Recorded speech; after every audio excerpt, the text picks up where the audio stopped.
अर्शद साहब, ईरान की जानिब से इस्लामाबाद में होने वाले मुज़ाकरात के दूसरे मरहले में शिरकत से साफ इनकार, एक ऐसे वक्त में जब अमरीकी एडवांस टीमें पहुंच चुकी थीं और सफारती माहौल तैयार किया जा रहा था। आप इस पेशरफ्त को महज एक वक्ती सफारती तातुल समझते हैं, या ये इस बात का इशारा है कि ईरान अब मुज़ाकरात को रवायती सफारतकारी के बजाय स्ट्रेटेजिक बैटलफील्ड एक्सटेंशन के तौर पर देख रहा है? बिस्मिल्लाह रहमान रहीम। मेरे ख्याल में ये एक सिफारती तात्तुल ही ज़्यादा बेहतर स्लोगन है जिसको आपने यूज़ किया। सिफारती तात्तुल इसलिए है कि इंतज़ामी लिहाज से तो सब कुछ हो चुका था, और अब जब इस किस्म के मसाइल सामने आते हैं तो मेरी ज़ाती राय ये है कि दोनों फरीकों को बयानिया तौर पे इसकी तरदीद या इसके खिलाफ शोर नहीं मचाना चाहिए, बल्कि तहम्मुल और तदब्बुर के साथ काम लेके टेबल पे आना चाहिए। ईरान के लिए देखिए, ये बका का मसला तो ज़रूर है, लेकिन डोनाल्ड ट्रंप साहब जो एक तरफ दबाव डालते हैं और फिर मुज़ाकरात की बात करते हैं और एक इंडिकेशन ये देते हैं कि वो खुद आने को भी तैयार हैं, तो that means there was a positivity और positive signals which are coming. But उन्होंने जो कब्ज़ा किया ईरानी शिप के ऊपर जो बंदर अब्बास जा रहा था, वो एक डेफिनिटली एडवर्स एक्शन था जिसके ऊपर ईरान ने एक्शन लिया। बट मेरे ख्याल में, मेरी अगर ज़ाती राय समझें, तो यही बात टेबल पे भी हो सकती है, आमने-सामने भी हो सकती है और गिव एंड टेक ली जा सकती है। अब जो हमारे फील्ड मार्शल साहब जा रही हैं, तो मेरे ख्याल में तात्तुल था जो जल्द ही दूर हो जाएगा और ये दोनों फ़रीक़ैन टेबल पे ज़रूर आएँगे इंशाअल्लाह। बिल्कुल सही। अदरवाइज तो देख रहे हैं कि पासदारान इनकलाब की जानिब से तो वाज़ेह धमकी कि अगर ईरानी बैलिस्टिक मिसाइल अमरीकी डेक पर गिरता है तो ये सुपर पावर की कौमी तबाही का पेश खैमा हो सकता है।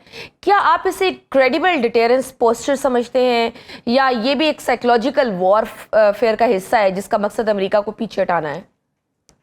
देखिए, बिल्कुल साइको वॉरफेयर का बहुत बड़ा हिस्सा है, और पासदारान इनकलाब को डेफिनेटली इस जंग में एक तक़वियत तो मिली। पासदारान इनकलाब के खिलाफ उनकी लोकल रायनामा भी थी, लेकिन जिस तरह से उन्होंने अस्करी और पॉलिटिकल लीडरशिप को एक प्लेटफॉर्म पे लाके इस दबाव का मुकाबला किया, इस जंग का मुकाबला किया, इससे उन्होंने अपने मुल्क में तो गेन किया और इलाके में भी ये साबित किया कि अब आईआरजीसी दोबारा से इमर्ज हो रही है एज अ स्ट्रॉन्ग।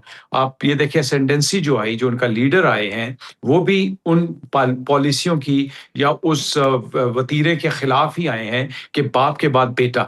लेकिन ये इसी तरफ इशारा करते हैं कि अब आईआरजीसी जो है वो स्ट्रांग हो रही है। लेकिन पाकिस्तान जैसे मुल्कों के इन्वॉल्वमेंट से, अब जब फील्ड मार्शल साहब गए थे तो उन्होंने सिर्फ एक फरीक से मुज़ाकरात नहीं किए, बल्कि उन्होंने सारी लीडरशिप को ऑन बोर्ड किया, आईआरजीसी को भी, पासदारान इनकलाब जिनको कहा जाता है, पॉलिटिकल लीडरशिप को, मजहबी लीडरशिप को भी।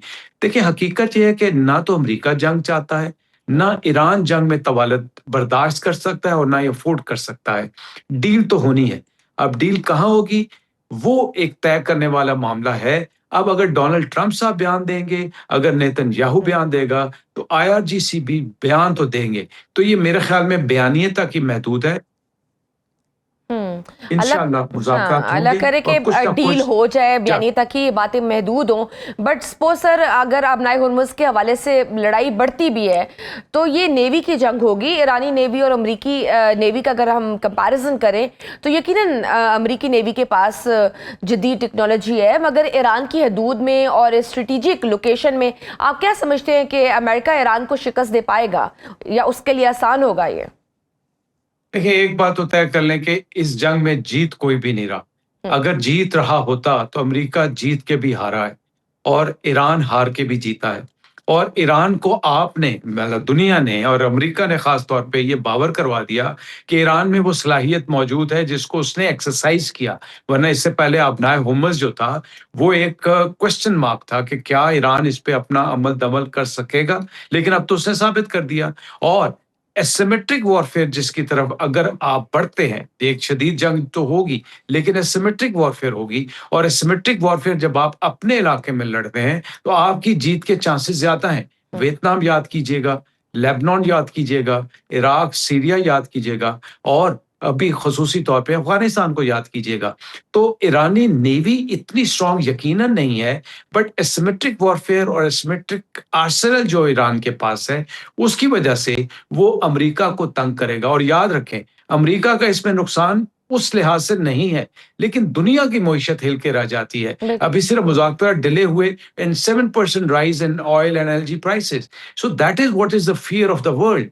ईरान और अमेरिका जो है वो तो बड़े मज़े से वॉक ऑफ कर जाएगा। वो तो कहते हैं हमारे पास जहाज़ आ रहे हैं, हम तेल भर के लोगों को दे रहे हैं। बट हुँ। जो दुनिया के साथ होगा और जो एशिया में असरात आएँगे, उसको हमें देखना है कि घमसान की जंग या तवील जंग वो दुनिया के लिए किस तरफ उसको दुनिया को लेके जाएगी। That is a worrisome point. बिल्कुल। और वैसे भी कल सीज़फायर की डेडलाइन का इख्तिताम हो जाएगा। क्या ये मुमकिन है कि अगर मुज़ाकरात में तातुल रहता है तो इस्राइल ईरान पर कोई बड़ा हमला करके पूरे प्रोसेस को सैबोटाइज कर दे, क्योंकि उसकी बड़ी कोशिश रही है माज़ी में भी, और इसका नतीजा खित्ते में अगर फुल स्केल वॉर हुआ तो पाकिस्तान की बॉर्डर सिक्योरिटी के लिए कितना बड़ा चैलेंज होगा? मेरे ख्याल में अल्हम्दुलिल्लाह अल्हम्दुलिल्लाह जिस स्टेज पे हुँ। पाकिस्तान इस वक़्त मौजूद है, अल्हम्दुलिल्लाह हमें इस लिहाज से कोई खतरा नहीं है। रही बात सेहूनी सोच की, तो सेहूनियत से आप किसी चीज़ की भी तवक्को रख सकते हैं। हुँ। वो एक स्पॉइलर के तौर पर इस थ्रू आउट इस जंग में हिस्सा लेता रहा और अभी मुज़ाकरात में भी देखिए मुज़ाकरात में होता क्या है, आप अमेरिकन कल्चर को देखें, तो वहाँ जो डिप्लोमेसी के लिए लोग तैयार होते हैं, वो फ्लेक्सिबल होते हैं, वो पढ़े-लिखे लोग होते हैं। लेकिन जो अमेरिका की तरफ से जो नेगोशिएशन टीम अभी आ रही है ख़ास तौर पे और जो पिछली दफ़ा भी थी, उसमें मेजॉरिटी कोई टेक्निकल स्टाफ नहीं था। कोई स्टेट्समैन की प्रेज़ेंस उस तरह से नहीं थी। स्टीव विनकॉफ और जेरेड कुश्नर जो हैं, वो तो इज़राइली एसेट्स गिने जाते हैं और वो हार्डलाइनर गिने जाते हैं। जबकि हुँ। अगर आप ईरान में देखती हैं, तो वो बहुत मुदब्बिर, पढ़े-लिखे और सफ़ारतकार और जिनको डिप्लोमेसी का तजुर्बा था, वो लोग आते हैं।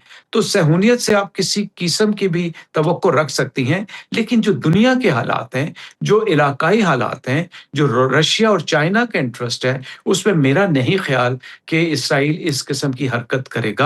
ऑल्दो उसने कोशिश पूरी की है कि इस पूरे अमल को वो ज़ाइल करता चला जाए और अपना असर अमेरिका के ऊपर डालता जाए और इस हुँ। कशीदगी की शिद्दत में इज़ाफ़ा करता जाए। लेकिन याद रखिएगा कि ये दुनिया को अब बावर हो चुका है कि अमन जो है वो ताकत के गलबे हुँ। से नहीं आ सकता।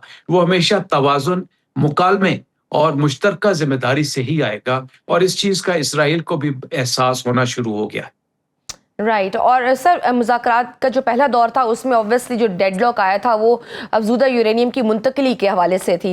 अब रूस की जानिब से ईरान को अफ़ज़ूदा यूरेनियम की मुंतकिली की पेशकश, जबकि अरब मीडिया का दावा है कि ईरान इस हवाले से पाकिस्तान में यूरेनियम मुंतकिली पर भरोसा कर सकता है। अगर ऐसी कोई सूरत हाल बनती है तो क्या आप समझते हैं कि अमेरिका और बिलखसूस इसराइल ईरान की इस पेशकश को मानेगा?